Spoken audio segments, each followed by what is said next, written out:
Is this thing on? So this is the first in a series of videos that I'll be making to help people prepare for the evergreen grinder. Something that I always tell people is to have fenders on your bike because you're going to be riding for anywhere from 5 to 10 hours in the wet, cold, probably rain, maybe snow. And it's just a good idea to have fenders. They're not going to keep you dry, but they will keep you from getting totally swampy. So yeah, fender is really important for the evergreen grinder. Stick around to see how I do it. What do we got?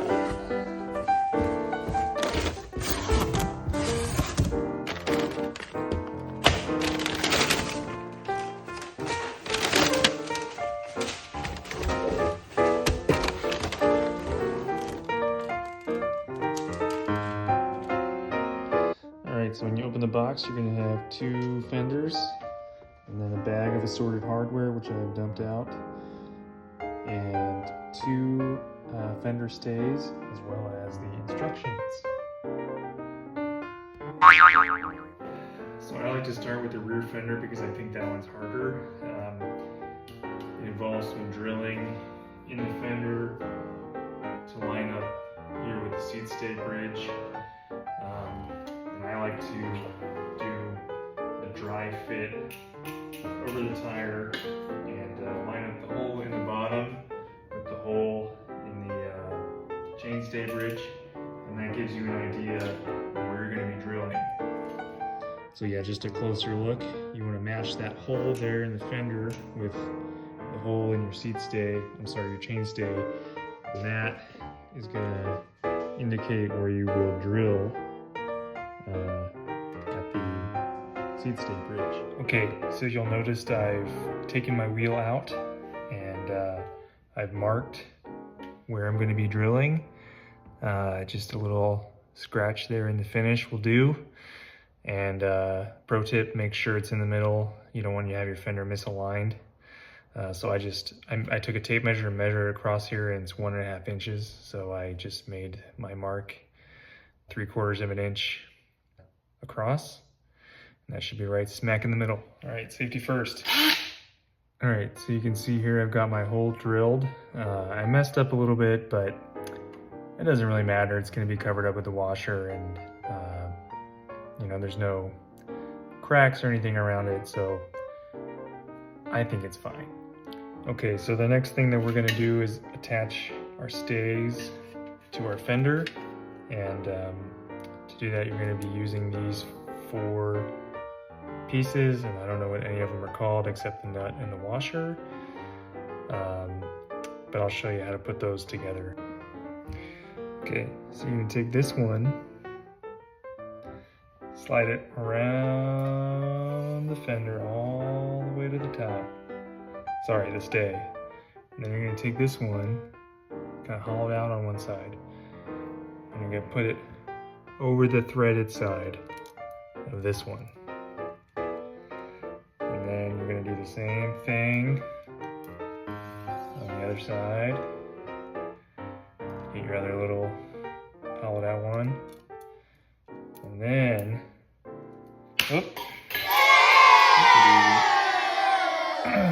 put that back. And then, you get your fender, get those 2 holes, line these little thingies up. There we go. Okay. So this is working out well. So those are in there. And then you take your washer, put it on there as such. You find your other washer, you put it on the other one, and you find your nut. And there's 2 sizes. You find the little one, and you hand thread it. Just hand thread it for now. So I've gone ahead and tightened them down a little bit. You still want to be able to move the fender so that you can adjust it once it's on the bike, but you don't want it flibble-flambling around all willy-nilly like such. So now we're gonna go ahead and put the fender on the bike. So I forgot to mention, these are the fender stay clips. They're what attach the fender to the bike at the dropout here. So those will slide around the stay. Okay, so in terms of actually getting the fender on the bike, I like to start with the seat stay attachment, just because I find that it just hangs the best without being supported elsewhere. So I'm gonna go ahead and do that. I've already got my bolt and my leather washer. In an ideal world, these would come with synthetic washers, but it is important to have a washer because that eliminates a lot of the rattle that you would otherwise get. Fenders can be loud, especially if you're going over bumpy terrain, so the washer is important. So it's just about done. I'm not going to tighten it all the way just yet. Okay, and then I like to get my chainstay bridge, same deal, bolt, leather washer. Bolt goes through, then washer goes on, through the bolt in. Not rocket science, but there's a lot of pressure when you're in your garage by yourself, talking to your phone, so.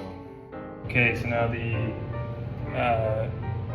seat stay bridge and the chain stay bridge are both attached, and we're gonna slide these fender stay clips on, and you want the looped side out so that this side that's just totally vertical is against the bike, and we're just gonna rotate these a little bit. We're not gonna tighten them all the way down because we're gonna do the last final adjustments after everything is on and the wheel is on, so you can see how your fender line is, because there's no point in having fenders if you have a bad fender line. I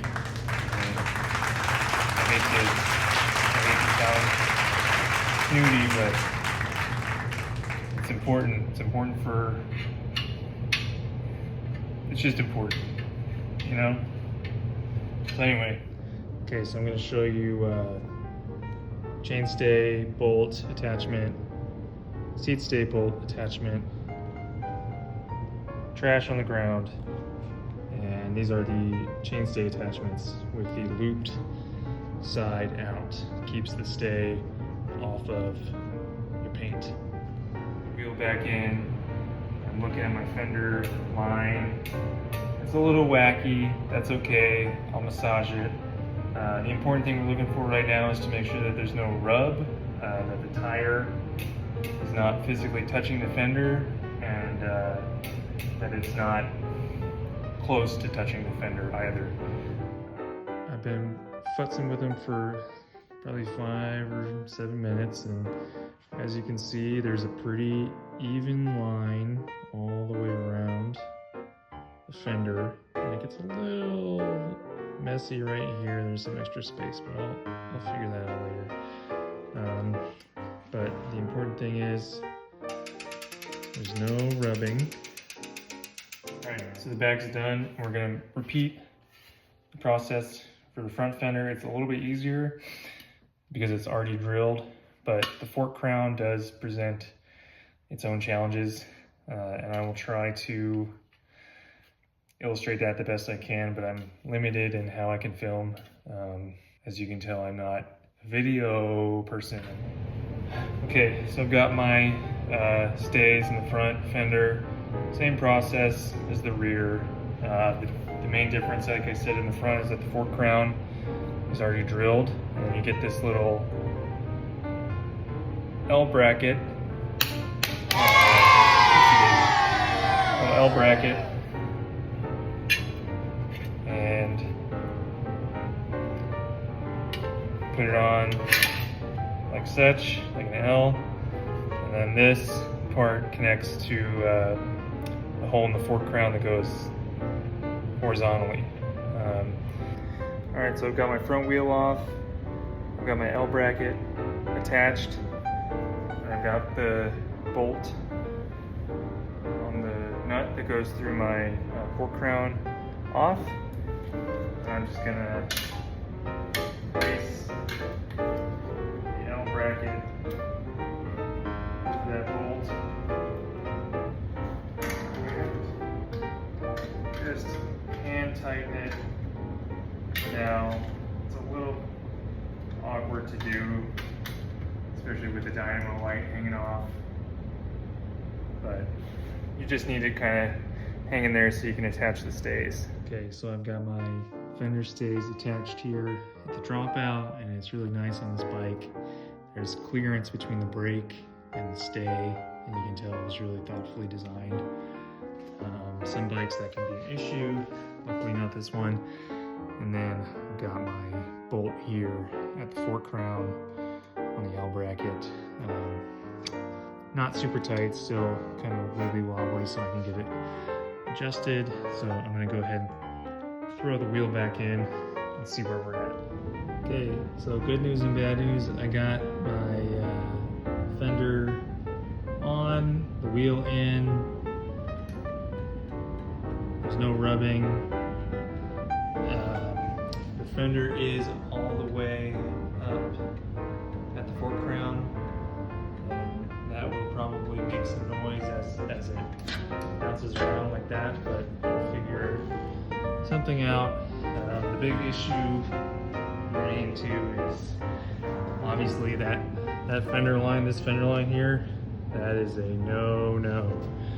But I need to bring this stay in, and there's two options to do that. You can either bend it kind of at an angle, or cut it because it's hitting this through axle. So I can't bring the stay in any further, and I will probably cut it. So stay tuned. All right, so as you can see, I got both fenders installed on the bike. There's no rubbing front or rear, which is good. Something I am going to probably do though is go down a couple tire sizes. I think these are a nominal 2.23 or something. They're the Ultra Dynamic Co. Mars tires, and I'll probably go down to a 29 by 2.1 just to give a little bit more room, because right now it's pretty maxed out and I don't love riding fenders totally maxed out. I like them to hug the tire, but still have some breathing room, if you will. So yeah, thanks for watching.